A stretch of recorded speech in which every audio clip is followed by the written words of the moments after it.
14 superstars boycott Rolap's new promotion system. Fields ruined.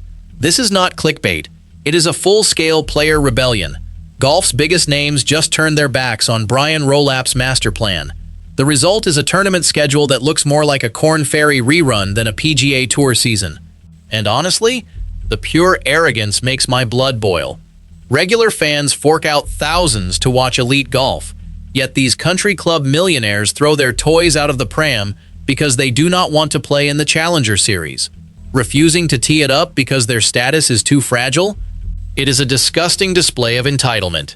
These guys care more about their FedEx Cup ranking than the actual competition that built their names. But look past the surface whining. These 14 players are not just spoiled brats. They are chess players exposing a fatal flaw in Rolap's equity trap. They realize the new promotion system is a brilliant mechanism designed to shift all the financial risk of the LIV golf collapse away from the tour executives and directly onto the players' careers. Let me show you exactly who these 14 are, why they walked away, and how this ruins the fields for the rest of the season. Personally, I think the tour walked into this disaster blind. Do you blame the players for protecting their status? Or is this a power grab gone too far? Tell me below. And if the real story behind golf's civil war is what you are after, you are in the right place. Subscribe and stay locked. To understand who these 14 players are and why they walked away, you first need to understand the man who pushed them out. Rolap arrived in 2026 as the new CEO of the PGA Tour, brought straight from the NFL. He is not a golf guy, he is a business guy. He was brought in to fix things and stop the bleeding that LIV started. But the way he chose to do it is where the whole thing fell apart. Rolap came in swinging. Field sizes were cut. Tour cards slashed. 25 players who used to have guaranteed status now have nothing. Veterans like Lucas Glover called the explanation insulting. Major champion Matt Fitzpatrick backed him up publicly.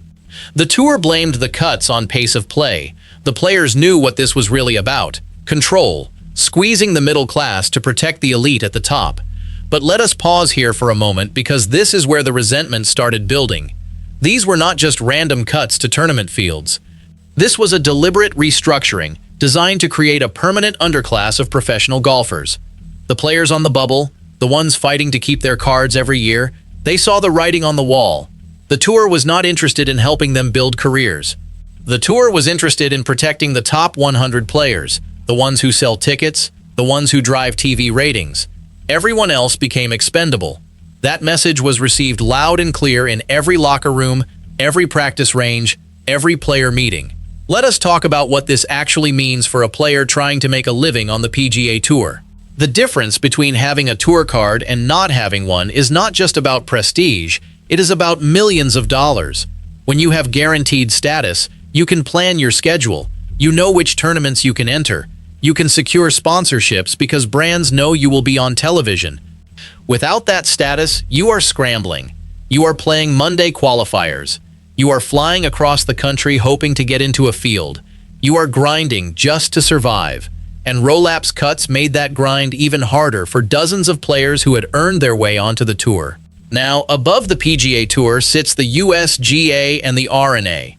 These governing bodies have been watching the distance problem for years. Modern players hit the ball so far that classic courses have been rendered obsolete. Augusta National lengthened their course multiple times just to keep up with the modern power game. The old course at St. Andrews, the home of golf, had to make changes that purists still argue about today. So the USGA and the R&A made a decision. Starting in 2028, professionals will use a golf ball that travels meaningfully shorter than the one they use today. The stated reason is course preservation. They want to protect the historic designs that make golf what it is. This decision did not come out of nowhere. The USGA and the R&A had been studying the distance problem for over 2 decades. They had seen driving distances increase by more than 30 yards since the year 2000. The players lost their minds. Justin Thomas called the decision selfish, arguing the rollback is bad for the game. He delivered the line everyone remembers, asking whether they would make a mile longer so the fastest mile time does not change, or raise the NBA hoop because players can jump higher. Bryson DeChambeau called it the most atrocious, uninspiring thing you could possibly do to golf. On the other side, Rory McIlroy publicly supported the rollback, arguing it would put the sport on a more sustainable path. Now the biggest names in golf are split down the middle, fighting each other in public over the future of the sport. Think about that for a second. The best players in the world cannot agree on the fundamental equipment of their sport. They are arguing about the ball, the one thing every player uses on every single shot. That is how fractured the game has become. That is how deep the divisions run. The players who grew up hitting the ball as far as possible are being told to pull back. The players who built their entire careers on power are being told their advantage is being taken away. And into this chaos walks Brian Rolapp with his grand plan. Rolapp's solution was a two-tier system. Think of it like the English Premier League. The best players play in the top tier. The rest play in the second tier. At the end of every season, the bottom performers get relegated, the top performers get promoted. It sounds logical on paper. It sounds like a meritocracy.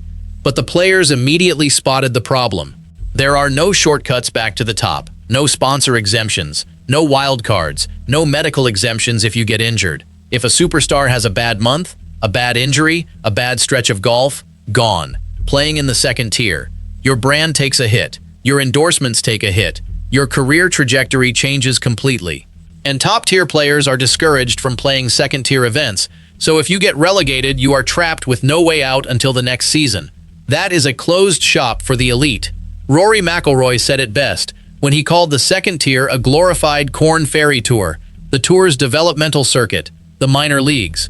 McIlroy was criticizing the system, warning this would create a two-class system where the haves and have-nots are separated by an almost unbreakable wall. If Rory McIlroy, one of the most loyal players on the tour, is criticizing the system, you know it is bad. You know the system has fundamental flaws that even the establishment players can see. So now you have the full picture. An outsider CEO who does not understand golf culture. A governing body rolling back the ball against the players' will. A two-tier system locking most players into a lower class. And the biggest names realizing they are about to be trapped in a system that offers them no protection and no leverage. This is the powder keg. This is the moment where everything changed. But the real question is not what the system does, it is who it leaves behind. And that list is longer than anyone expected.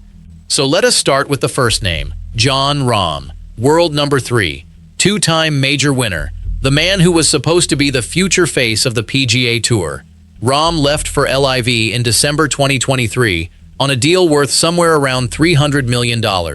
At the time, it felt like the final nail in the coffin for the tour. The biggest young star, the guy who was supposed to carry the tour into the next generation, walked away for Saudi money. But now LIV is collapsing. The Saudi money is drying up. The season-ending team championship has been canceled. And Rahm wants to come back. He wants to compete at the highest level again. He wants to play the majors and be part of the big events. But the PGA Tour's returning member program terms are brutal. For Rahm to return, he would need to pay $25 million to charity. He would need to make a public apology, a public admission that he was wrong to leave. He would need to forfeit his player equity shares for 5 years. He would not be eligible for the FedEx Cup bonus. He would have no guaranteed spot in signature events. He would have to qualify on merit like a rookie, grinding through Monday qualifiers if necessary. Rahm looked at those terms and said no. He refused to pay the ransom. He refused to apologize. He refused to accept punishment for exercising his freedom. His refusal sends a message through every locker room. If Jon Rahm cannot get a fair deal, then nobody can. Rahm's absence from the US Open field is a disaster. He is the biggest draw outside of Scottie Scheffler. Without him, the field loses its second headline act. The ratings take a hit. The sponsors notice. The fans who paid thousands to see the best are getting a compromised product.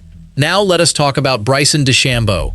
The mad scientist who bulked up, hits the ball 350 yards, won the US Open at winged foot, and has the biggest YouTube following in professional golf. DeChambeau left for LIV, but brought something unique, entertainment value. He is polarizing. People either love him. He created content that brought new eyes to the sport. He made golf interesting to people who never cared about it before. Rory McIlroy questioned whether DeChambeau had ever brought value to LIV, missing the point entirely. DeChambeau built a media empire outside the tour. His YouTube channel has millions of subscribers. He does not need the PGA Tour the way other players do. He can make money anywhere, on any platform, creating content that drives engagement. When the tour offered a deal including a public apology and a $5 million charity donation, he laughed and walked away. Now the tour has lost one of its most entertaining personalities. Someone who brings eyeballs, someone who creates content, someone who makes golf interesting to people who do not normally watch golf. That is a loss that cannot be measured in dollars. DeChambeau represents the new generation of athlete who builds his own brand and does not need traditional gatekeepers. The tour has no idea how to handle that. They are still operating in a world where the tour controls access, where the tour decides who gets exposure, where the tour is the only game in town. That world is gone. Then there is Brooks Koepka, the one who actually took the deal. Koepka is a 5-time major champion. He won the PGA Championship 3 times. He won the US Open twice. He is one of the most clutch players in the history of the sport, the guy who shows up when it matters most. In February 2026, he became the first top-tier LIV player to accept the PGA Tour's return deal. He forfeited his player equity shares for 5 years, became ineligible for the FedEx Cup bonus, and had to make a $5 million charity donation. Koepka took the deal because he wanted to compete. He wanted to play the majors. He wanted to be part of the Ryder Cup conversation. But the other 13 players watched Koepka sign that deal. They saw a man who accepted punishment for leaving. They saw a man who admitted he was wrong. They saw a man who gave up millions of dollars and years of equity, and they said no thank you. Koepka's deal is the template, the price of admission. For the other 13, that price is too high. They would rather stay in limbo than pay that ransom. Koepka is the cautionary tale they are all trying to avoid. Cameron Smith is next, the mullet-wearing Open champion from Australia, who won the 150th Open at St. Andrews. Smith is one of the most naturally gifted putters in the game. He left for LIV. He rejected the return deal. He is quiet and keeps his head down, but his silence speaks volumes. Smith is the face of Australian golf. Without him, the tour loses a significant chunk of the Asia-Pacific market.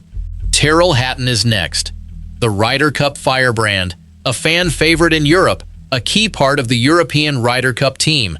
He left for LIV and rejected the return deal. Hatton's decision is a major blow to European golf. His absence means the Ryder Cup pipeline is broken.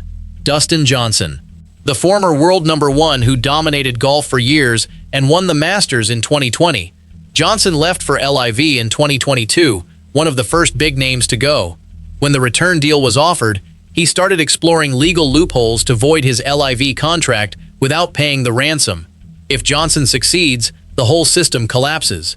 Phil Mickelson, the lightning rod, the villain, the man who called the Saudis scary mother and then took their money anyway. Mickelson is not coming back. He is not paying a charity fee, apologizing, or forfeiting anything.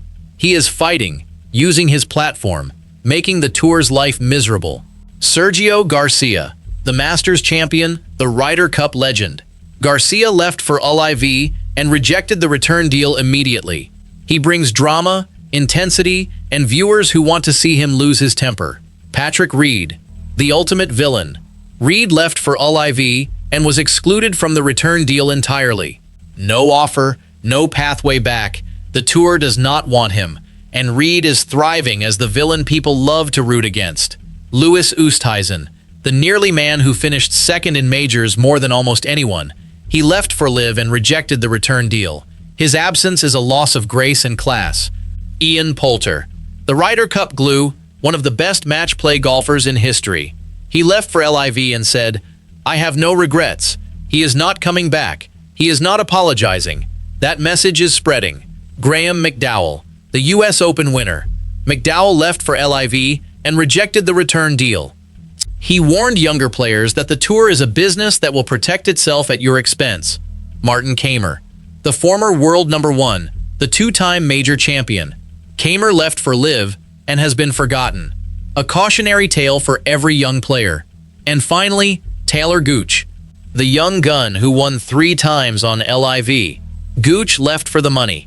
He is too good for the second tier but cannot get into the first tier. He is trapped. That is the who. Now comes the why. And the why changes everything. Why are these players refusing to play? It is not just about the money. It is about survival. Look at what Koepka had to give up. 5 years of equity, the FedEx Cup bonus, a $5 million donation, a public apology. These are not negotiations. These are punishments. The tour is punishing players for exercising their freedom. And here is the deeper issue. The two-tier system is designed to protect the elite who stayed loyal. The ones who did not leave for live get the big purses and signature events. They get the endorsement deals. They get the security. The ones who left are punished, relegated to the second tier, forced to rebuild their careers from scratch. That is not a meritocracy. That is a loyalty test. And the 14 players failed it. Now they are paying the price. Think about the message this sends to every young player coming up through the ranks. If you ever consider leaving the tour for any reason, you will be punished. You will be branded a traitor. You will be forced to pay millions to come back. You will have to apologize publicly and admit you were wrong. That is not a system that encourages competition. That is a system that encourages fear. But here is the irony. The tour created this system to stop LIV. They wanted to make it impossible for players to leave. They wanted to create a structure so rigid and so punishing that no one would even think about jumping ship. But all they did was create a new rebellion. When you trap powerful, competitive people, they fight back. They do not roll over. They hire lawyers. They file lawsuits. They go to the media. They make the tour's life a nightmare. So what does this mean for the fields? The signature events are not actually signature. Without Rahm, DeChambeau, Smith, Hatton, Johnson, and the others, the fields are weak. The casual fan sees a leaderboard full of names they do not recognize and changes the channel. The ratings drop. The sponsors get nervous. The money dries up. That is the real cost of this boycott. And then there is the schedule implosion. These 14 players cannot play on the PGA Tour. They will not play in the Challenger Series. So they go overseas, Europe, Japan, Australia, taking their star power around the world. The PGA Tour loses control, loses the monopoly, loses the exclusivity that made them the premier golf league. Let us think about what the Challenger Series actually looks like. It is not the Corn Ferry Tour. It is not a developmental circuit. It is a prison for players who made the wrong choice. The purses are smaller.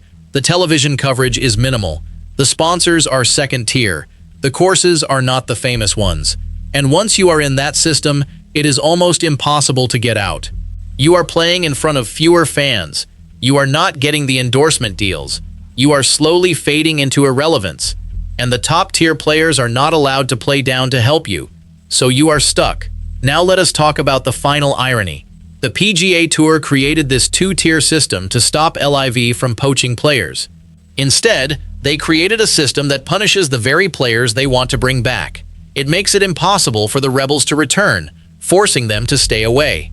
Now the tour has lost the best players in the world and created a rival league inside their own structure.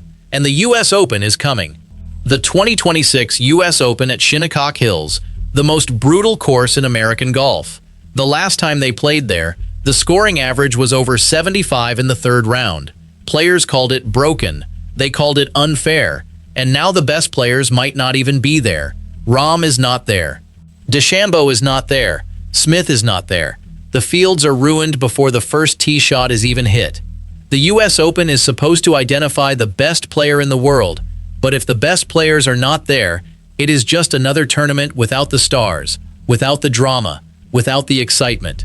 That is what Rolapp's system has created. So what happens next? The legal battles begin. The 14 players have deep pockets, lawyers, and time. They will sue to get into events, overturn the punishment, and destroy the two-tier system. The tour will spend millions defending themselves, weakened and distracted. And here is the thing about legal battles in golf. They take forever. The courts move slowly. The lawyers bill by the hour. The tour will be fighting these cases while trying to run tournaments, negotiate television deals, and keep sponsors happy. They will be distracted. They will be weakened. And the fans will suffer. The product will suffer. The game will suffer. Where does it end? The tour needs to compromise. They need to understand that punishing players for leaving is not the answer. They need a system that rewards talent, not loyalty. They need to build bridges, not walls. Otherwise, this chaos is not a headline. It is the new reality of professional golf. The tour wanted to fix golf. Instead, they broke it. And the US Open is about to prove just how badly. These 14 players made a decision. They chose to walk away. They chose to fight. They chose to protect their careers. Now the tour is paying the price. The fields are ruined, the tournaments are weaker, the product is damaged, and the fans are left wondering what could have been. A sport divided against itself cannot stand. And right now, professional golf is as divided as it has ever been. The players who left are not coming back under these terms. The players who stayed are being asked to carry a tour that is bleeding talent. The fans are being asked to watch a product that is missing its biggest stars, and nobody seems to know how to fix it.